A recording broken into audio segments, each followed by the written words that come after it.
მოგესალმებით მეგობრებო, როგორ ხართ? დაგიბრუნდით შემდეგი ვლოგით. ახლა არის დილის 9-ის ნახევარი.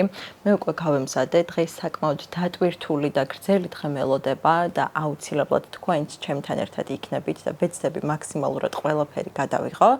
მოკლედ დღის გეგმა არის ასეთი. პირველ რიგში უნდა გითხრათ, რომ სამწუხაროდ დღეს იოგა გავაცდინე და იმედი მაქვს, რომ ჩემი სოფო მასწავლებელი ძალიან არ გამიბრაზდება. აუცილებლად ავანაზღაურებ ამ გაცდენას შემდეგ კვირაში. გამომდინარე იქიდან, რომ გუშინ საკმაოდ გვიან დავიძინე, იმიტომ რომ რაღაც საქმეები მქონდა მორჩენილი, რომელსაც გვიანობამდე ვაკეთებდი, შესაბამისად ძილი არ მეყო, არ ვიცი რამდენად მეტყობა მეძინება თუ არა, მაგრამ იცოდეთ რომ ძალიან მეძინება და ვცდილობ არ შევიმჩნიო. თან ჩემი უსაყვარლესი ჭიქით ვსვამ ყავას. ეს არის ჩემი საყვარელი ჭიქა, რომელიც ჩემმა მეგობრებმა მაჩუქეს და როგორც ხედავთ ახატია კატა. კატა არის ჩემი საყვარელი ცხოველი, უნდა წავიდეთ დღის პირველ შეხვედრაზე. შემდეგ მაქვს კოლები უშუალოდ ოფისიდან და გავალთ D-Block-ში და იქაც აუცილებლად გაგიყოლებთ. საღამოს ჩემმა საუკეთესო მეგობარმა ძალიან გამახარა. მოკლედ იტალიელია, ჩემი მეგობარი, რომელიც თურმე ზაფხულში ჩამოვა. მისი გეგმები ბოლო პერიოდში ისე მიეწყო, რომ ვერ შეძლებდა ფიზიკურად საქართველოში ჩამოსვლას, მაგრამ ზაფხულის ბოლო თვეს, ანუ აგვისტოში ჩამოვა. აგვისტოში აქ მეყოლება, ძალიან მიხარია. ბოლოს უკვე იმედები მქონდა გადაწურული.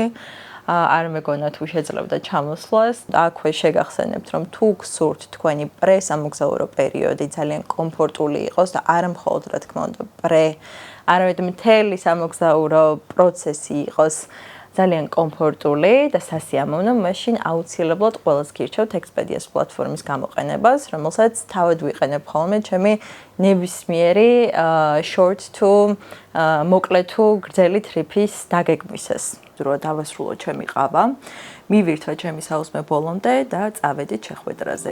Cheers!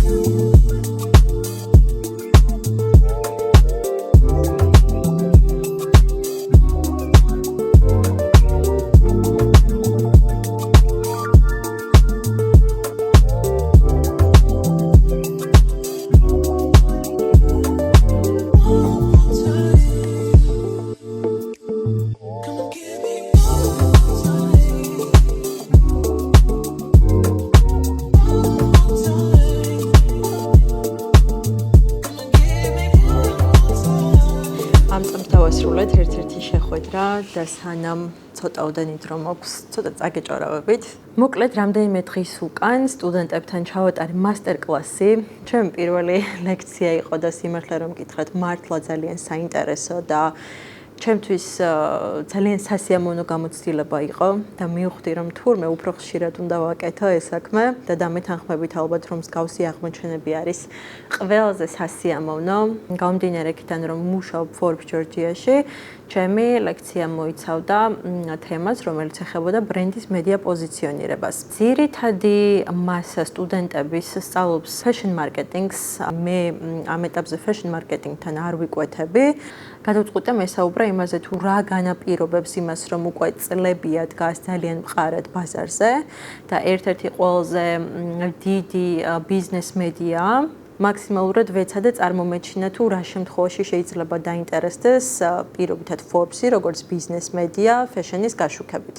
თვითონ ინდუსტრია თუ რა გავლენას ახდენს ეკონომიკაზე, ასევე ფეშენი როგორც ინდუსტრია გვაინტერესებს მაშინ, როდესაც ჩდება ახალი ბიზნეს მოდელები, ასევე როდესაც ბრენდის ღირებულებები ხდება ძალიან მნიშვნელოვანი და ღირებული და როდესაც უშუალოდ ამ ინდუსტრიაში ტექნოლოგიები და ინოვაციები ცვლის ბაზარს. თქვენც რომ მარტივად შეგექმნათ წარმოდგენა, ჩემი მასტერკლასიდან ერთ-ერთი кейსი ეხებოდა უშუალოდ LVMH-ს და მის დამფუძნებელს ბერნარ არნოს. მოგეხსენებათ, ბერნარ არნო არის ევროპაში ერთ-ერთი ყველაზე მდიდარი ადამიანი და LVMH-ის დამფუძნებელი. ბერნარ არნომ გააკეთა ესეთი განცხადება, რომ თუ კი ირანში კიდევ უფრო მეტად გაჭიანურდება ომი, ეს კიდევ უფრო დიდ გავლენას მოახდენს fashion ინდუსტრიაზე. შესაბამისად, მსგავსი შინაარსის განცხადება უკვე ჩვენთვის, როგორც ბიზნეს მედიისთვის არის საინტერესო. ასევე მაგალითად ის, რომ ქართველი დიზაინერი გალიბ გასანოვი LVMH Prizes ფინალში გადავიდა. რა თქმა უნდა, ასევე საინტერესო და რელევანტური იყო ჩვენთვის, როგორც ბიზნეს მედიისთვის. მოგეხსენებათ, LVMH-ი რამდენად დიდი კონგლომერატია და სხვათა შორის ერთ-ერთი ჟიურის წევრი LVMH Prize-ზე იყო დიორის კრეატიული დირექტორი, რომელმაც გასანოვს უწინასწარმეტყველა სტარობა, ვარსკვლავობა მომავალში და მგონია, რომ ალბათ ისიც დემნას ბედს გაიზიარებს, რაც ძალიან მიხარია. საბოლოო ჯამში სუპერ ინტერაქტიული და ძალიან საინტერესო გამოგვივიდა მასტერკლასი და რა თქმა უნდა ეს უშუალოდ სტუდენტების დამსახურებაც არის, იმიტომ რომ ძალიან ჩართულები იყვნენ და საკმაოდ საინტერესო შეკითხვებიც დამისვეს და ვფიქრობ, რომ ჩემი ერთ-ერთი ახალი, ესე რომ ვთქვათ, გატაცება აღმოვაჩინე, რომელიც შემიძლია საქმედ ვაქციო. მონოლოგი დასრულებულია, მეგობრებო. ჩემი მეგობარი მელოდება, რომ ლანჩი მივერთვათ, ძალიან მშია და წავედით.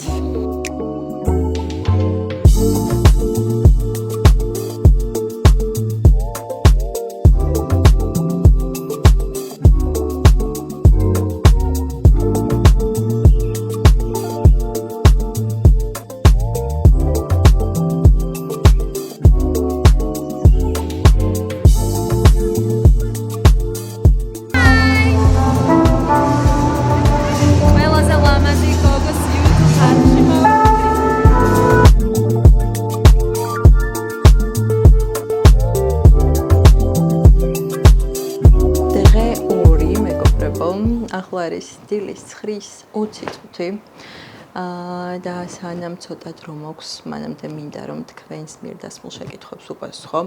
რამდენიმე დღის უკან მე და story, სადაც გითხარით, რომ აუცილებლად გადავიღებდი Q&A-ს. რამდენიმე შეკითხვა გადავარჩიე. მოვიმარჯვე ტელეფონი. მოკლედ, პირველი შეკითხვა არის ესეთი: რატომ დაიწყე YouTube-ი? ჩემი YouTube არხი ბავშვობიდან მინდოდა მქონოდა. დაახლოებით მე-4-მე-5 კლასში ვიყავი, როცა YouTube-ის აქტიურად ყურება დავიწყე. სხვათა შორის დღემდე ვადევნებ ამ ბავშვებს თვალყურს, ნუ ბავშვები აღარ არიან, რა თქმა უნდა, მაგრამ Instagram-ის საშუალებით დღემდე ვადევნებ მათ თვალყურს. როგორი გაზრდილები არიან, როგორი სხვანაირები არიან და მაშინვე მაბრუნებს ხოლმე ბავშვობაში. და სხვათა შორის YouTube-ის საშუალებით ვისწავლე ინგლისური, ამიტომ ძალიან მიყვარს ზოგადად ეს პლატფორმა და ძალიან დიდ პატივს ვცემ.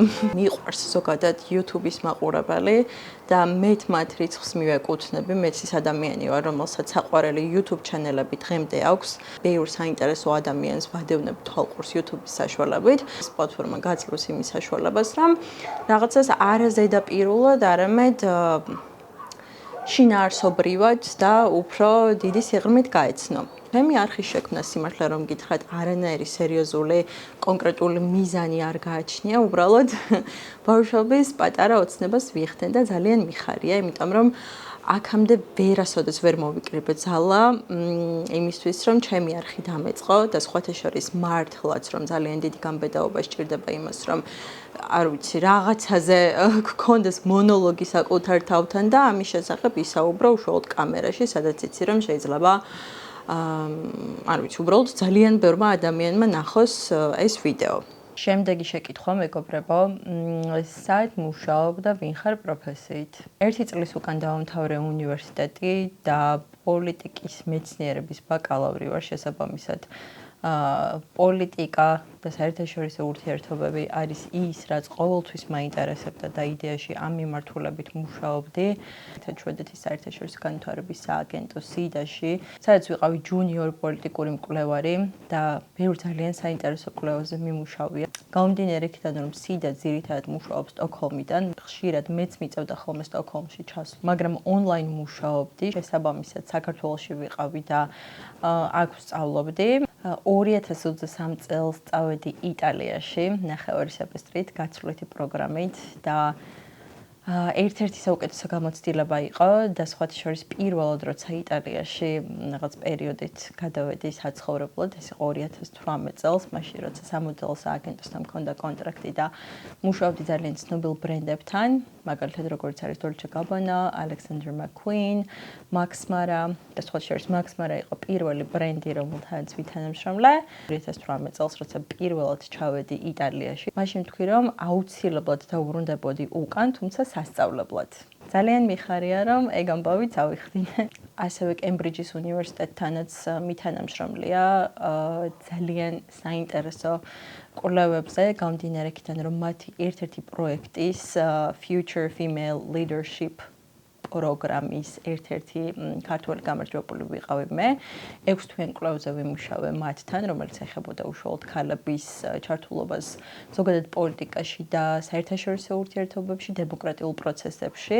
ძალიან ბევრი საინტერესო გამოცდილება დავაგროვე ჩემი სტუდენტობის მანძილზე, რისთვისაც ძალიან მადლობელი ვარ. კიდევ ბევრი რამეა ჩამოსათვლელი, მაგრამ არ მინდა რომ კითხვას ძალიან გავცდე. ვმუშაობ Forbes Georgia-ში, ვარ პროექტებისა და კლიენტთა მომსახურების მენეჯერი და მინდა გითხრათ, რომ აქაც, რა თქმა უნდა, ძალიან ბევრ საინტერესო პროექტზე მიწევს მუშაობა. ერთ-ერთი მათგანი არის 30 წლით სიის დაჯილდოება, რომელიც ძალიან მალე გვექნება და ხო, მოკლედ ეს იყო ამ შეკითხვაზე პასუხი, I guess.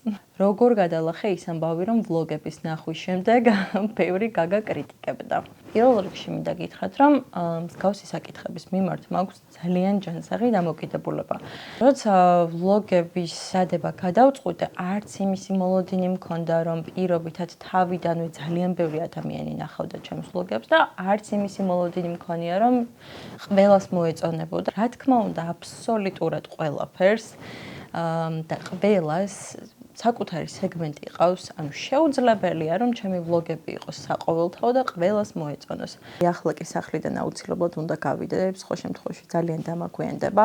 არ ვიცი, რამდენად ამომწურავად უპასუხე თქვენ შეკითხვებს, მაგრამ გპირდებით, რომ აუცილებლად მეორე ნაწილიც გვექნება და თან ისეთ მომენტში, როცა მეცოდინება, რომ არსად არ მეჩქარება.